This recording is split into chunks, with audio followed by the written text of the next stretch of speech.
Bonjour à tous, merci beaucoup d'être avec nous pour ce webinaire Convergence. Donc, je me présente Alexandrine Desourdis, je suis directrice à la Chambre de commerce du Montréal métropolitain. J'ai vraiment le plaisir d'animer ce webinaire ce matin. Donc, ce webinaire s'inscrit en fait dans l'initiative Convergence, qui est une initiative co-développée par la Chambre et la BMO et qui est soutenue par plusieurs partenaires, en fait, l'appui de 27 partenaires collaborateurs, dont le gouvernement du Québec.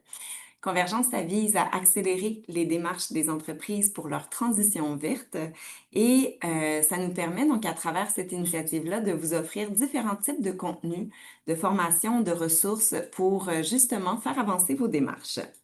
Aujourd'hui, le webinaire va traiter de la loi C-59 et donc pour nous en parler, j'ai le plaisir d'accueillir Michele Mouchi, stratège d'impact chez République. Donc, Michele, merci beaucoup de te joindre à nous. Euh, merci M- beaucoup d'être là. merci à vous de m'avoir invité. Puis, ben donc aujourd'hui, tu vas nous parler justement de la loi C-59 avec tout ce que ça peut comprendre comme pratique gagnante, comme outil peut-être qu'on devrait connaître pour bien répondre à cette loi. Et à la fin, on va revenir ensemble. Je vais te laisser donc présenter. Je vais revenir à la fin pour une période d'échange de questions. Donc, pour tous ceux qui nous écoutent aujourd'hui, je vous invite à poser vos questions tout au long de la séance dans la boîte Q&A. Et à la fin, je vais prendre vos questions, je vais les poser à Michele, puis on va avoir un moment d'échange. Donc, n'hésitez surtout pas à poser l'ensemble de vos questions. Donc, c'est vraiment l'avantage d'être avec nous ce matin. Donc, ben, sans plus attendre, Michele, je te laisse la parole, puis on se revoit dans quelques minutes. Merci beaucoup. Génial, merci Alexandrine. Je pense que vous voyez bien mon écran. Effectivement, on va traiter de la loi C-59, nouvelle réglementation qui est en place, adoptée en 2024, en vigueur depuis 2025. Avant de tomber dans la loi, juste quelques mots sur qui je suis, pourquoi c'est moi qui est avec vous aujourd'hui. Effectivement, je suis stratège d'impact chez République. On est une agence créative d'impact social.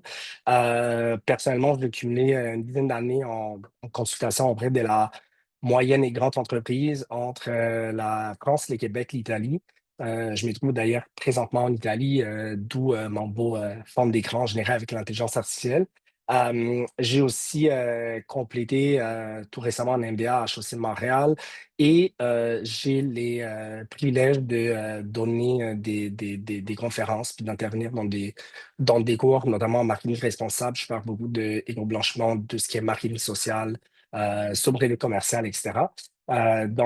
Chez Réplique, on a regardé des près l'évolution sur l'éco-blanchiment, les greenwashing, et au moment où on a vu ces projets de loi qui commençaient à cheminer, bien évidemment, on a voulu approfondir de plus en plus. Puis aujourd'hui, on a la chance de pouvoir renseigner de plus en plus des personnes sur cette nouvelle réglementation. Donc, c'est ce qu'on va faire aujourd'hui. Sans plus tarder, je tomberai dans les contenus, les parcours qu'on va suivre ensemble aujourd'hui. On va commencer par situer la loi C-59, expliquer concrètement ce qu'elle change par rapport au cadre juridique précédent. Ensuite, on va parler de éco-blanchiment, les risques juridiques, financiers et réputationnels qu'ils représentent. On va regarder à 5 axes d'adaptation stratégique, pour adapter vos communications. Puis on va tomber sur un autodiagnostic. Donc, c'est un outil qu'on a développé pour vous aider à situer vos propres pratiques. Donc, l'idée, c'est de vraiment répartir avec des clés opérationnelles et pas juste théoriques. On commence par comprendre de quoi on parle quand on parle des lois C-59. Mais avant d'aller plus loin, j'aimerais faire un petit sondage, savoir d'où vous partez. Est-ce que vous connaissez déjà bien la loi C-59? Est-ce que vous en avez déjà entendu parler? Est-ce que c'est tout nouveau pour vous? J'aimerais juste voir un peu où est-ce que vous situez pour avoir une idée, parce que c'est encore une fois quelque chose qu'on entend de plus en plus dans la sphère publique. Puis, si vous êtes ici avec nous aujourd'hui, c'est parce que vous avez d'au moins une idée de quoi on allait parler. Donc, je vois les résultats du sondage. Donc, je vois qu'effectivement, la plupart des gens en ont entendu parler ou c'est nouveau pour eux. Il y en a certains qui maîtrisent bien, donc un bon 10%. Il y en a qui connaissent les grandes lignes. Mais sinon, on voit que la plupart se situent quelque part entre les nouveaux puis la bonne maîtrise. Donc, on peut tomber dans les détails. Euh, Bon, on le sait dans le contexte actuel, mais ça fait déjà quelques années, voire des dizaines d'années, que les allégations vertes sont de plus en plus nombreuses. Donc, il y a des produits qui se disent de plus en plus éco-responsables. Les entreprises se disent durables. Tout le monde met de l'avant les démarches de réduction des émissions des GS ou de plus en général des réductions de l'empreinte environnementale qu'elles mènent. Mais les résultats, puis on les voit beaucoup dans certains sondages, dans certaines sondages qui sont faits à l'échelle québécoise et canadienne, il y a une méfiance qui est grandissante de la part des consommateurs et consommatrices. En parallèle, les gouvernements renforcent les réglementations, par exemple, comme avec la loi C-59. Donc, dans ces contextes, nous, on croit vraiment chez Ribly que la transparence n'est plus une option. C'est vraiment un facteur clé des compétitivité. Et c'est dans ces contextes qui s'inscrit un peu les risques que nous on voit quand une entreprise fait des locaux blanchiment. Donc, juste pour être tous et tout à la même place, des logos blanchiment, très rapidement, on peut le définir comme parler plus fort par rapport à ce qui est effectivement mis en pratique d'un point de vue social, environnemental ou des gouvernances chez une entreprise, c'est de s'attribuer des résultats ou des cibles qui sont peu ou pas réalistes. C'est des tromper ultimement les consommateurs et consommatrices avec des mots ou des termes qui sont galvaudés ou qui ne veulent pas dire grand-chose. En termes de résultats, qu'est-ce que ça peut entraîner si une entreprise est accusée d'éco-blanchiment? Ben, il y a tout d'abord un risque évidemment réputationnel. On perd des crédibilités vis-à-vis du public. Il peut y avoir une remise en cause aussi des engagements réels de l'entreprise. Il y a des risques aussi financiers. On va les voir avec ces 59, il y a des sanctions qui sont quand même considérables. On va les voir dans un instant. Il y a aussi des risques juridiques parce que à partir de maintenant, toutes les enquêtes du Bureau de la concurrence, qui est l'organisme qui va être appelé à juger euh, si une entreprise fait des locaux blanchiment ou pas, ben, les bureaux de concurrence peuvent donner des ordonnances publiques, voire donner des obligations de diffuser des avis correctifs par rapport à ce qui a été dit, qui était trompeur vis-à-vis des consommateurs, consommatrices. Donc, ça veut dire que si vos communications trompeuses, si elles sont sanctionnées, ben, il y a des exposés qui vont être quand même assez importants.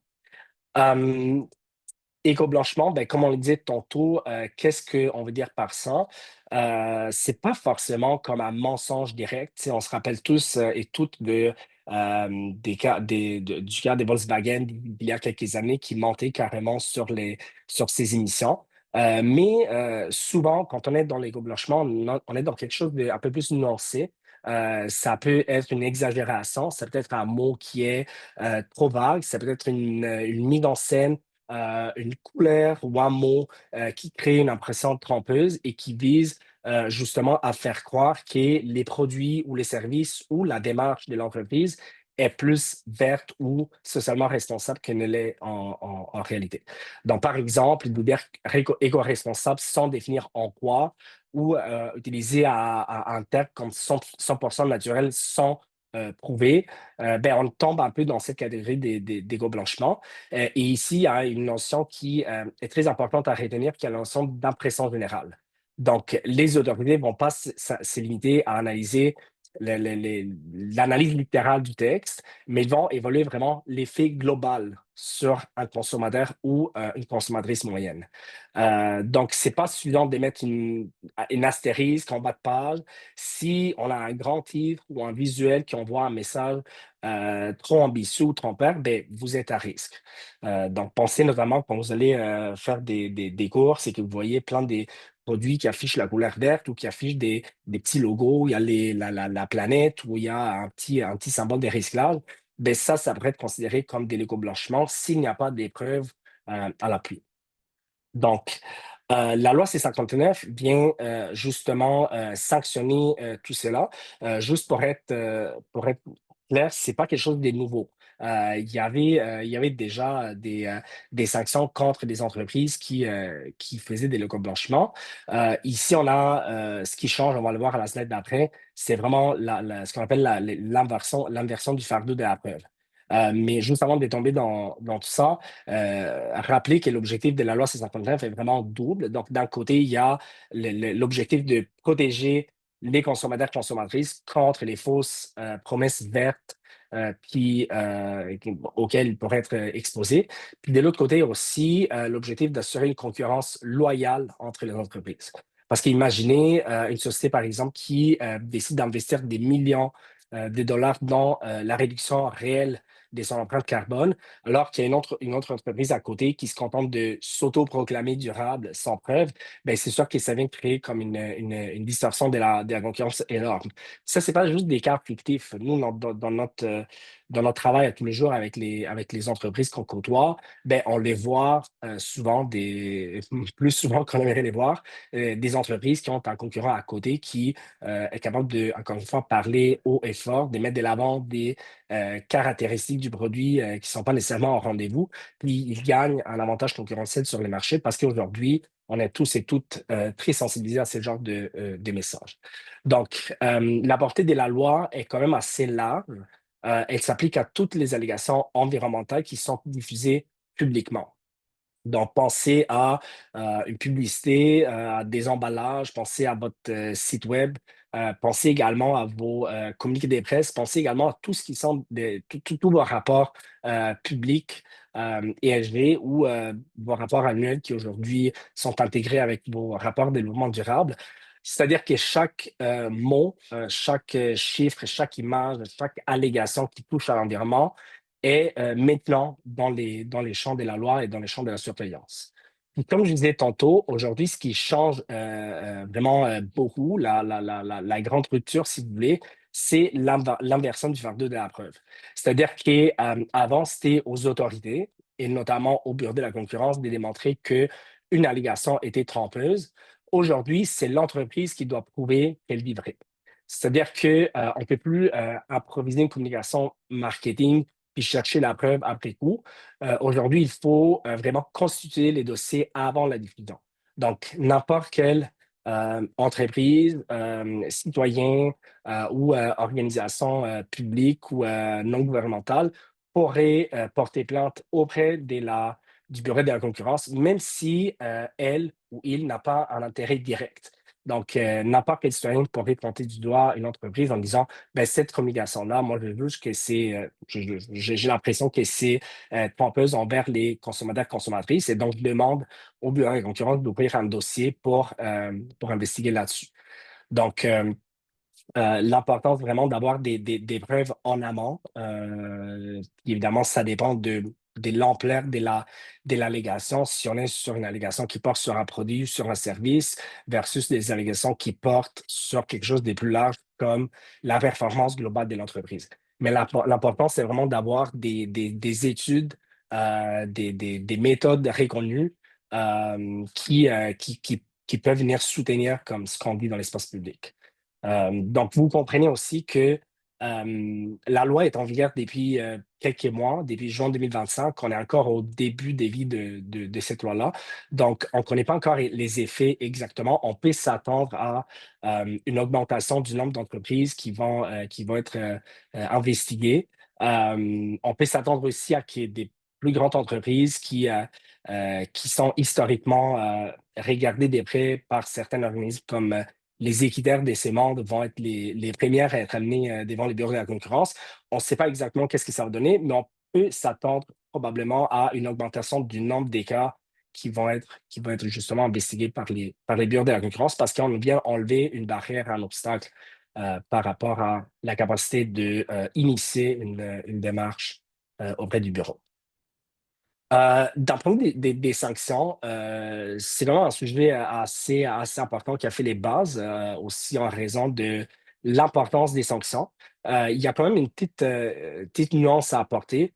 on le voit, la loi C-59 prévoit des amendes qui sont quand même significatives. On parle de jusqu'à 10 millions de dollars ou 3% des revenus bruts mondiaux pour une première infraction et jusqu'à 15 millions en cas de récidive. Mais il ne faut pas donner l'impression que les sanctions financières soient automatiques.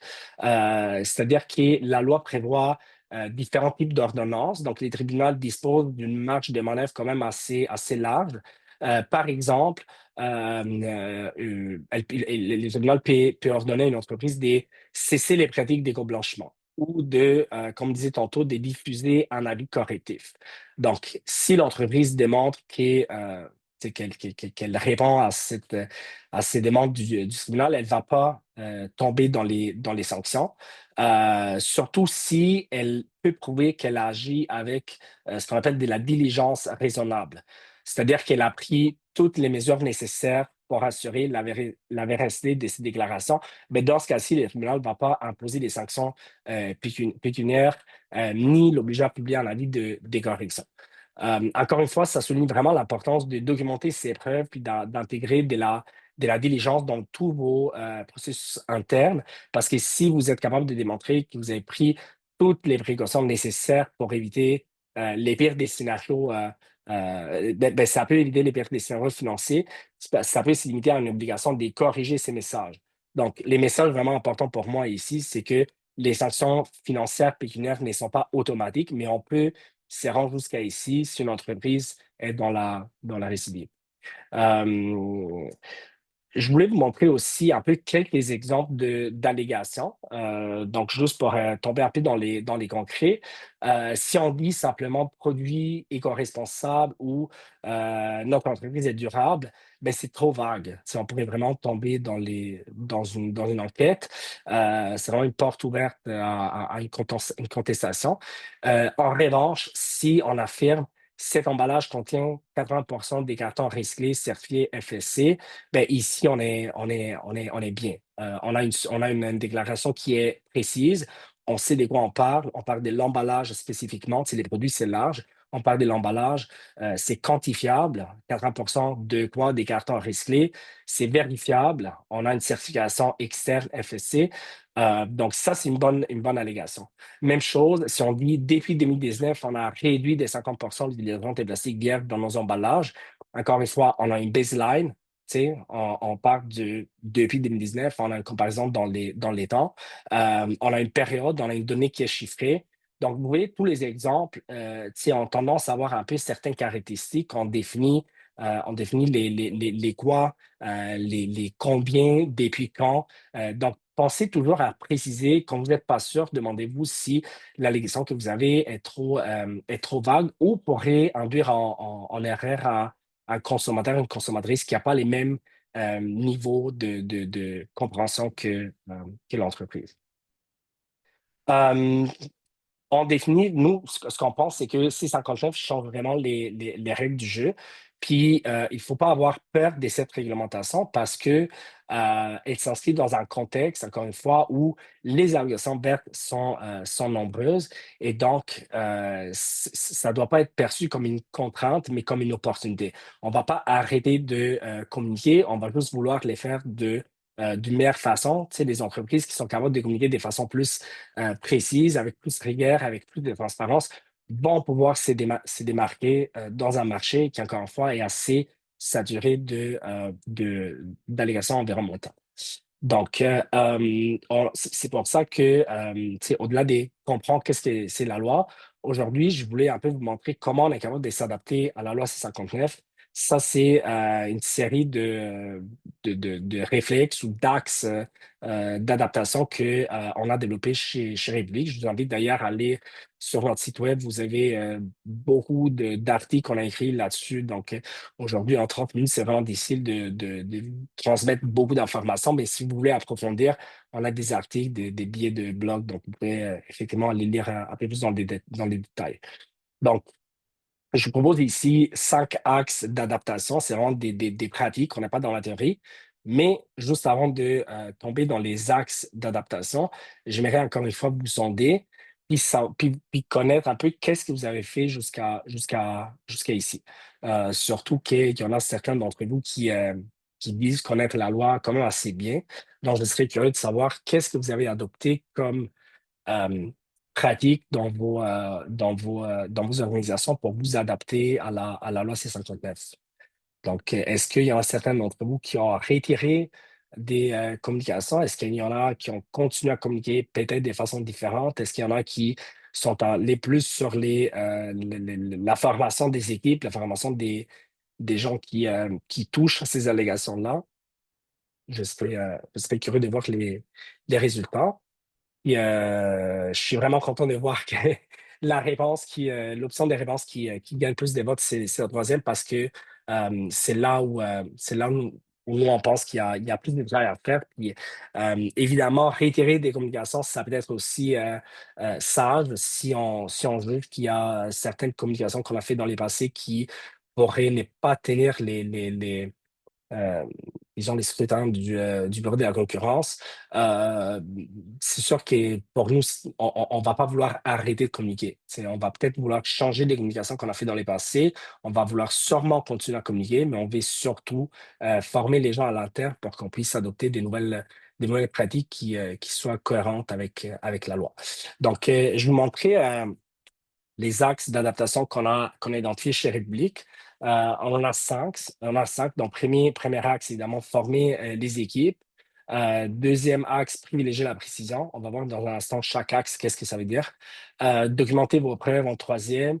Effectuer des vérifications croisées en quatrième. Puis surtout, être transparent sur les limites. Donc, d'un point de vue de la formation, c'est peut-être les plus fondamentales. La loi C-59, faut pas vraiment l'avancer comme juste une question des juristes. Puis, je suis pas mal sûr, je ne connais pas les profils de tout le monde dans la salle aujourd'hui, mais je suis pas mal sûr que la plupart des gens aujourd'hui, vous n'êtes pas des juristes. C'est quelque chose qui touche à la manière dont chaque employé, mais aussi chaque partenaire communique au nom de l'entreprise. Donc, il est important de sensibiliser tous les intervenants. Donc, concrètement, expliquer quels sont les risques d'éco-blanchiment, expliquer qu'est-ce que c'est la notion d'impression générale et quelles sont aussi les conséquences financières ou réputationnelles qui peuvent arriver. On l'a dit, c'est pas juste les équipes marketing, c'est les partenaires externes aussi. Pensez aux agences de communication avec qui vous faites affaire, pensez à vos distributeurs, pensez à vos fournisseurs. Tout le monde doit être intégré dans cette sensibilisation. La clé, c'est vraiment de créer un langage commun. Donc, si, par exemple, dans votre communication, vous utilisez les mots durables pour dire ben, au moins 80% des matériaux recyclés certifiés, ben, tout le monde doit partager cette définition. Parce que sinon, vous risquez d'avoir une multitude de messages qui sont contradictoires. Évidemment, les formations doivent être régulières, ça peut être ponctuel. Il faut mettre en place quelque chose qui est adapté aussi aux nouveaux employés, qui est actualisé selon les évolutions réglementaires. Et il faut évidemment responsabiliser chacun. Donc, ça veut dire que il faut se rappeler que chaque mot compte, que ce soit les graphistes qui choisissent une icône ou un visuel de feuille verte jusqu'au PDG qui prend la parole dans les médias, ben, chacun et chacune a un rôle à jouer pour éviter les faux pas. Donc, ça, c'est le premier axe, la formation. Deuxième axe, c'est la précision. Donc, la loi vise directement les allégations vagues et flatteuses, on peut dire ça comme ça, qui font un joli slogan, mais qui finalement n'ont pas des contenus réels. Et donc, il faut vraiment éviter tous les superlatifs les plus écologiques, 100% vert, zéro impact, parce que ce sont des impressions qui vont créer des attentes irréalistes et sont pratiquement impossibles à justifier. C'est zéro impact, bonne chance pour les justifier, c'est presque impossible ou de facto impossible de justifier quelque chose qui dit zéro impact. Il faut éviter aussi les mots galvaudés.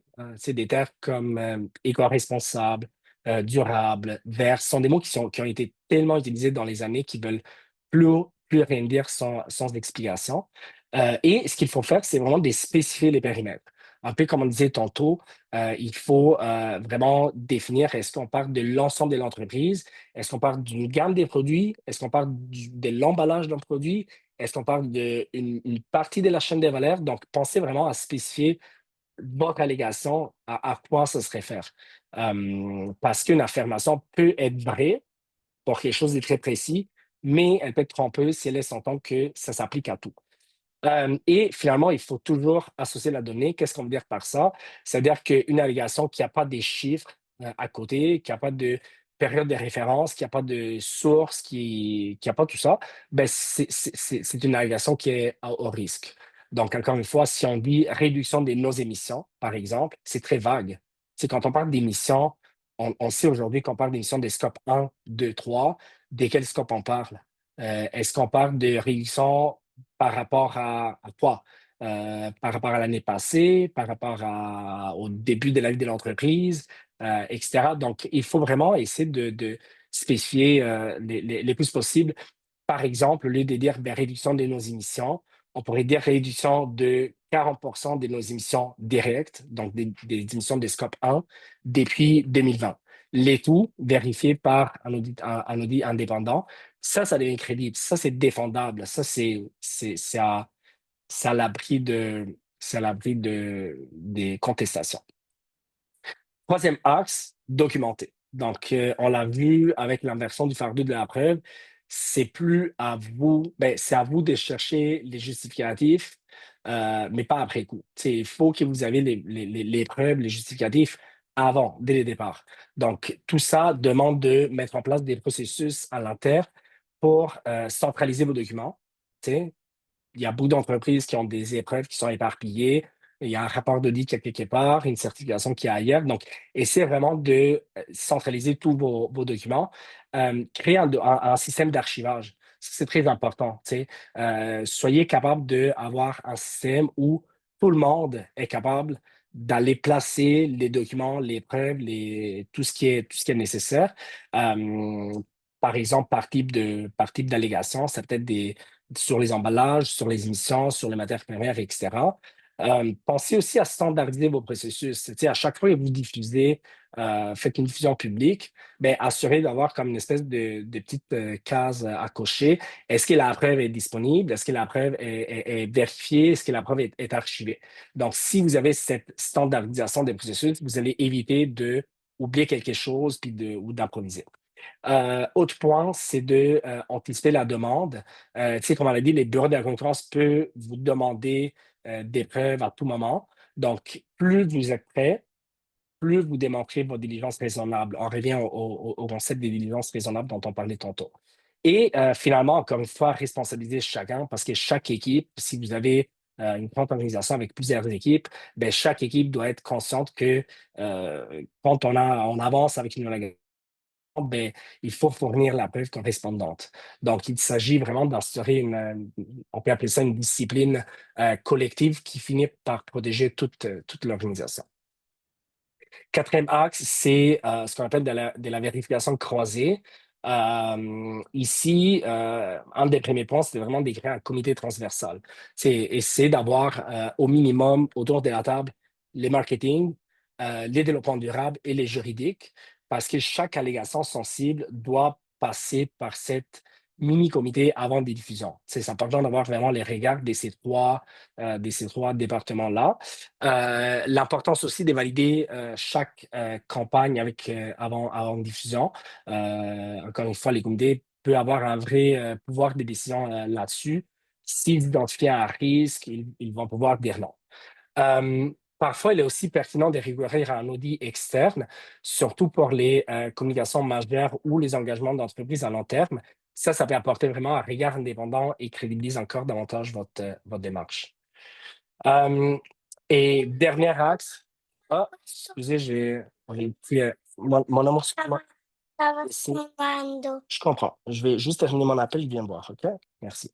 Désolé, c'est les imprévus à la maison.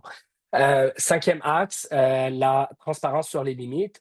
Ça, c'est vraiment important parce que souvent, les entreprises vont vouloir montrer seulement les positifs, mais en réalité, reconnaître les limites est vraiment une preuve de sincérité. Donc, dire qu'un produit a progressé sur un aspect, mais pas sur un autre, vous pouvez le faire. Expliquez aussi vos contraintes. Par exemple, si vous avez un fournisseur qui n'offre pas vraiment d'alternative viable à un matériel que vous employez, ben, expliquez-le, partagez vos progrès, tu sais, même si le chemin n'est pas fini, même si vous n'êtes pas rendu à atteindre la cible que vous êtes fixée, ben, montrez les étapes que vous avez franchies. Ça peut vraiment crédibiliser votre parcours, votre chemin. Surtout, faites attention à éviter de tomber dans les greenwashing. Donc, les greenwashing, c'est vraiment cette tendance, peut-être vous la connaissez, peut-être pas, mais c'est la tendance à ne pas parler par peur d'être critiqué. Donc, si vous voulez, c'est l'envers du greenwashing. C'est des entreprises qui mettent en place des bonnes pratiques durables, mais qui, par crainte de se faire accuser, ben, finissent par parler moins plutôt que plus. Parce que ne rien dire, ça peut aussi être perçu comme un manque de transparence. Si vous avez des bons coups, mettez-les de l'avant. En définitive, c'est une approche qui vous permet de construire vraiment une relation durable avec vos clients, avec vos consommateurs, vos partenaires, puis l'ensemble des parties prenantes, parce que vous montrez que vous ne cherchez pas à cacher des difficultés, mais que vous voulez avancer de façon responsable puis honnête. Puis c'est exactement ce que la loi 659 cherche à encourager, tu sais, ultimement, c'est des communications qui reflètent la réalité, tu sais, que ce soit des réussites, parfois des échecs, des défis, mais la transparence, l'honnêteté, c'est vraiment ce qui est valorisé. Donc, après avoir parlé du cadre légal, je vois les temps qui filent, je vais essayer d'aller vite parce que je vais quand même prendre vos questions. J'aimerais vous montrer quelque chose de plus concret. C'est un diagnostic qu'on a voulu créer et tester sur des cas réels. Un petit sondage avant de vous parler de l'outil qu'on a développé. Euh, Quel type de soutien vous serait le plus utile dans les contextes de la nouvelle loi qui est en vigueur? Est-ce que vous êtes plus à chercher à vous former? Est-ce que vous êtes cherchez plus des guides, des documents écrits qui peuvent guider vos pratiques? Est-ce que vous êtes carrément dans la recherche d'un accompagnement personnalisé ou un réseau d'échange d'entrepreneurs, donc des entreprises semblables qui ont mis en place des pratiques et qui pourraient vous inspirer pour mettre en place des choses semblables? Quel genre de soutien vous cherchez ou vous pensez que votre organisation aurait intérêt à avoir?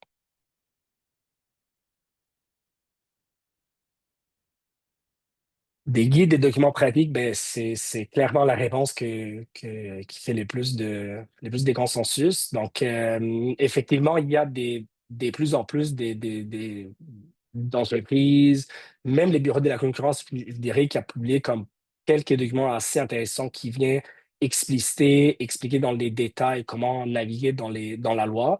Donc, déjà, je dirais, je vous référerai à ces genres de documentation qui est disponible sur les sites du bureau de la concurrence.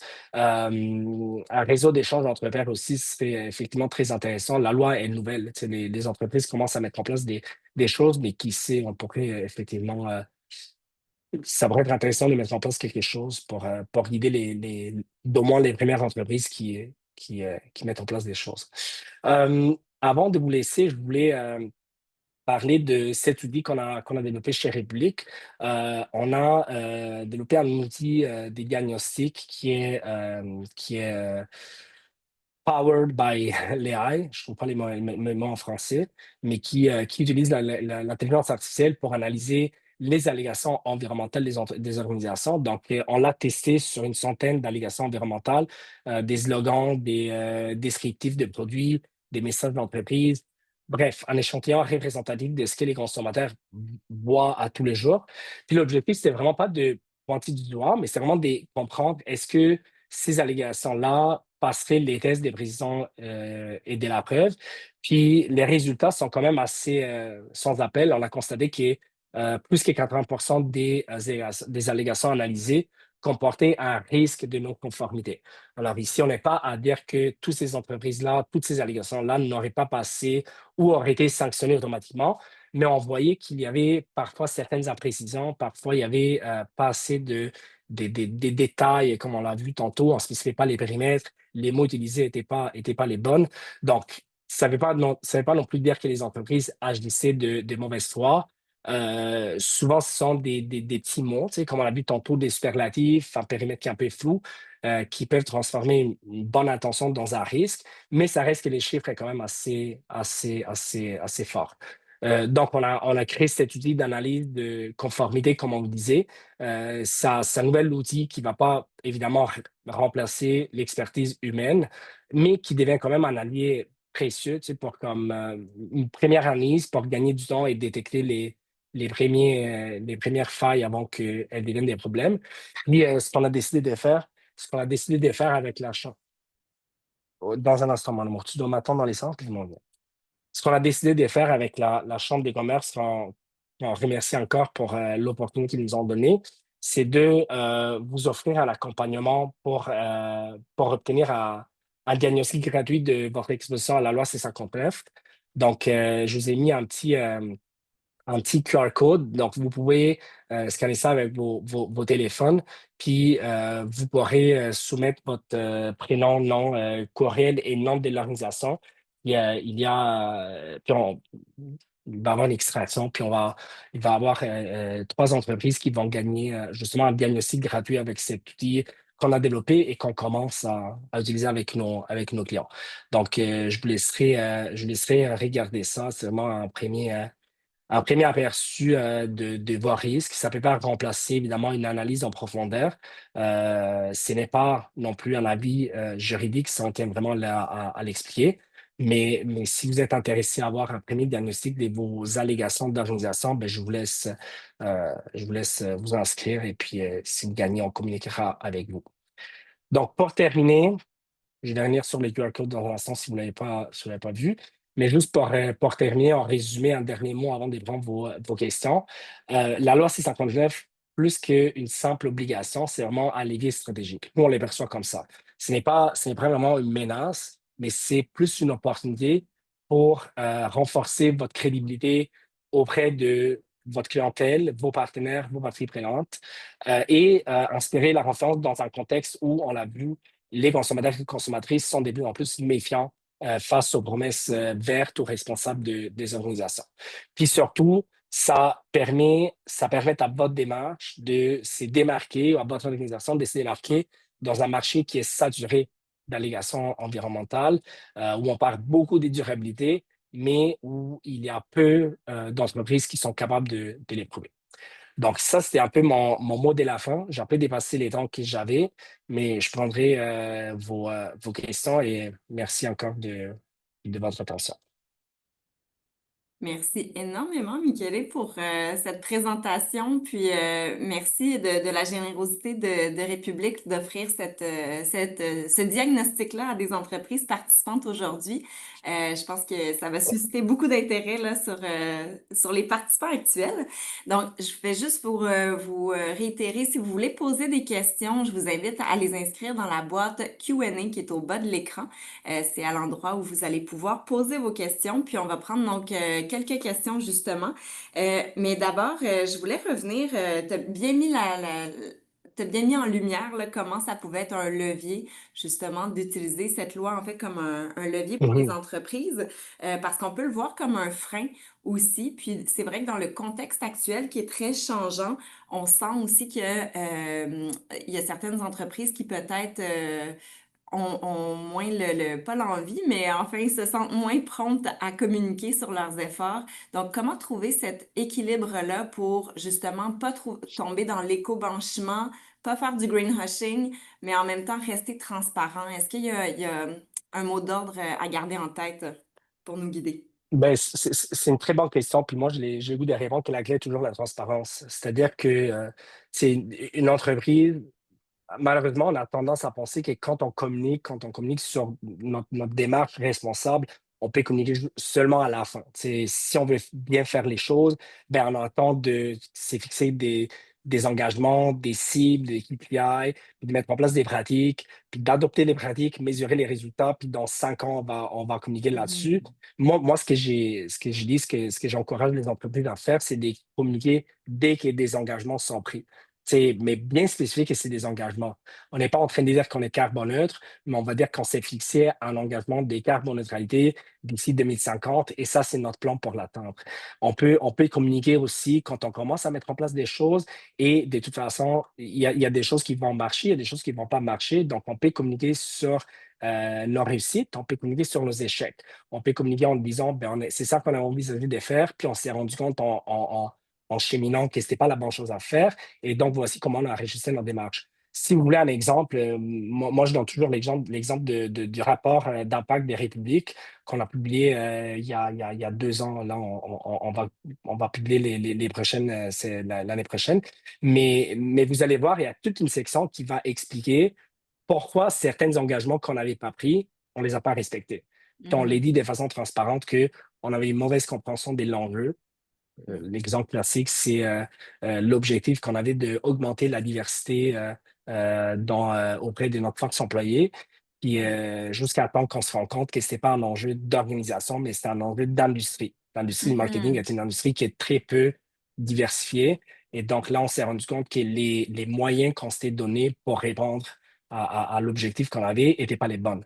Donc, il ne Mhm. fallait pas travailler sur notre périmètre organisationnel, il fallait travailler au niveau de l'industrie. Donc, ça, c'est juste un exemple, mais je dirais, soyez pas craintifs de communiquer, mais assurez-vous de communiquer avec transparence puis de mettre de l'avant autant vos bons coups que vos moins bons coups.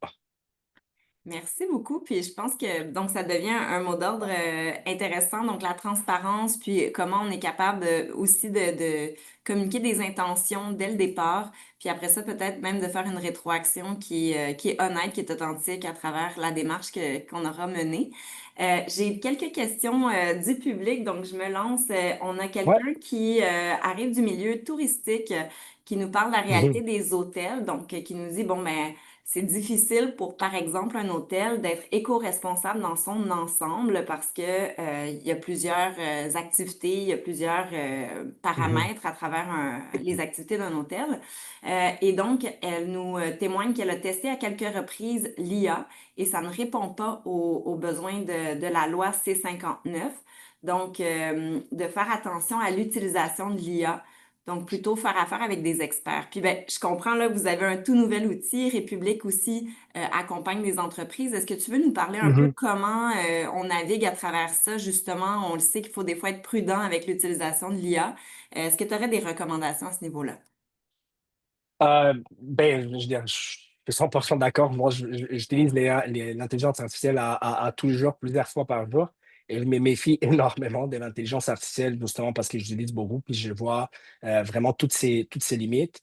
Puis, tu sais, comme je disais tantôt, l'outil que nous, on a développé, ce n'est pas un outil qui va remplacer l'expertise humaine.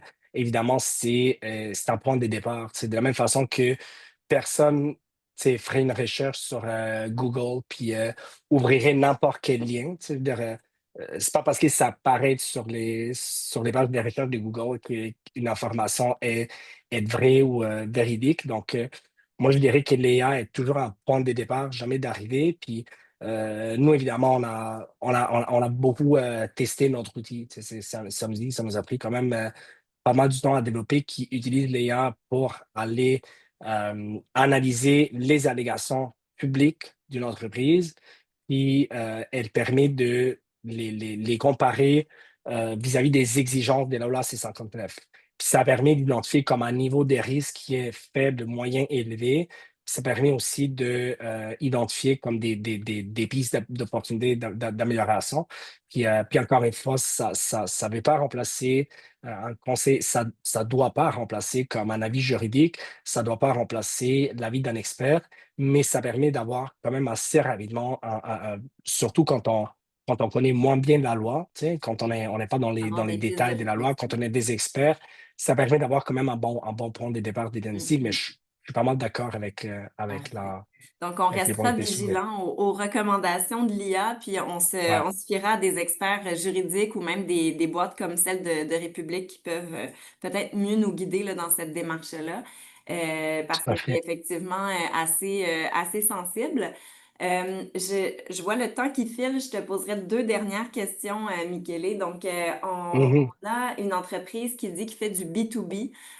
Et tu as mhm. parlé tout à l'heure de la perception ou de l'impression des consommateurs moyens, donc le B2C. La personne nous demande dans un cas de B2B, est-ce que c'est différent? Comme notre consommateur ultime, c'est une entreprise. Est-ce que cette impression-là, est-ce qu'on doit aborder ça différemment? Euh, c'est une bonne question, puis je pense que la réponse dépend de est-ce que ultimement les produits ou les services qu'on offre à notre client des types entreprises est utilisé par notre client pour ensuite communiquer à l'externe sur sa propre démarche responsable ou sur son produit responsable. C'est-à-dire, est-ce que on a un rôle à jouer dans sa communication responsable? Il y a certaines entreprises qui sont de plus en plus exigeantes envers ces fournisseurs parce qu'ultimement, elles savent qu'ils ont besoin d'un approvisionnement qui est durable, donc que ce soit des matériaux recyclables ou recyclés, parce que à travers ça, elles peuvent à leur tour communiquer auprès des consommateurs, consommatrices.